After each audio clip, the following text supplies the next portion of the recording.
तो दोस्तों आखिरकार पाकिस्तान ने सबसे भयानक कीमत चुका दी है। स्क्रीन पर आप देखिए, अब से कुछ घंटे पहले ही खबर निकलकर सामने आई है कि पाकिस्तान की जीडीपी कॉन्ट्रैक्ट हो चुकी है 0.29% तक। कॉन्ट्रैक्ट का मतलब होता है जब आपकी अर्थव्यवस्था बढ़ती नहीं उल्टा घटती है। और यह पाकिस्तान के लिए कितनी बुरी खबर है। उदाहरण के लिए इस साल की शुरुआत में आईएमएफ ने कहा था कि पाकिस्तान की अर्थव्यवस्था 6.10% की रफ्तार से बढ़ेगी, लेकिन अब रिपोर्ट निकलकर सामने आ चुकी है कि पाकिस्तान की अर्थव्यवस्था बढ़ना तो छोड़ दीजिए उल्टा घटी है, और इतना ज्यादा घटी है कि माइनस में चली गई है। यानी कि पाकिस्तान की अर्थव्यवस्था अब छोटा होना शुरू हो जाएगी। और यह भी बताया जा रहा है कि आने वाले कुछ समय तक अगर यही स्थिति बनी रही, पाकिस्तान की अर्थव्यवस्था घटती रही, तो इनसे डेवलपिंग नेशन का स्टेटस भी छिन सकता है और यह पाकिस्तान की इकोनॉमी के लिए एक डिजास्टर साबित होगा। लेकिन क्या बात सिर्फ यहीं तक सीमित है? जी नहीं, पाकिस्तानी अर्थव्यवस्था को एक नहीं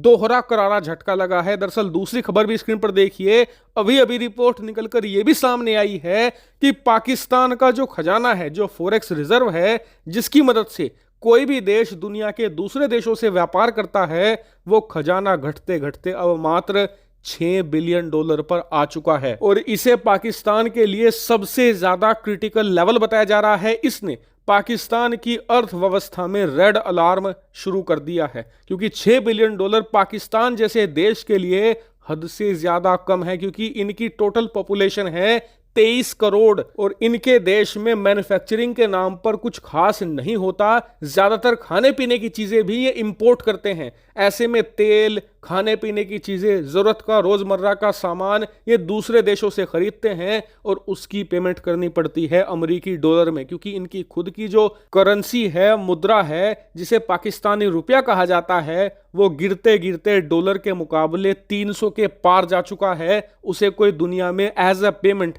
एक्सेप्ट करने को तैयार है ही नहीं, क्योंकि पाकिस्तान की हालत ऐसी है कि भरोसा नहीं कभी वो 300 से जाकर 500, 600 या फिर 1000 को भी पार कर जाए और उसकी कुछ भी वैल्यू ना रहे। इसीलिए पाकिस्तान को आज की तारीख में जो भी कोई सामान दे रहा है, या तो वो उधार में दे रहा है या फिर डॉलर ही एक्सेप्ट कर रहा है एज ए पेमेंट। और आप जानकर हैरान होंगे कि इस समय पाकिस्तान की जो पॉपुलेशन है और यहां पर जो मैन्युफैक्चरिंग की हालत है, जो कृषि सेक्टर की हालत है, उसे देखते हुए 23 करोड़ लोगों के लिए कम से कम इनके पास 60 से लेकर $70 billion as a forex reserve होना चाहिए। लेकिन इनके पास बचे हैं मात्र $6 अरब, जो हद से ज्यादा क्रिटिकल लेवल है, क्योंकि इस $6 बिलियन को ये खर्च नहीं कर सकते। इसमें से कम $2.5 बिलियन तो इन्हें हर समय अपना जो रिजर्व बैंक है उसमें रखना पड़ता है एज अ करेंसी सपोर्ट। अगर ये सारा खर्च कर देंगे तो इकोनॉमी ही कोलैप्स हो जाएगी। और इसीलिए बताया जा रहा है कि पाकिस्तान को आने वाले कुछ ही दिनों के अंदर कम से कम $4 बिलियन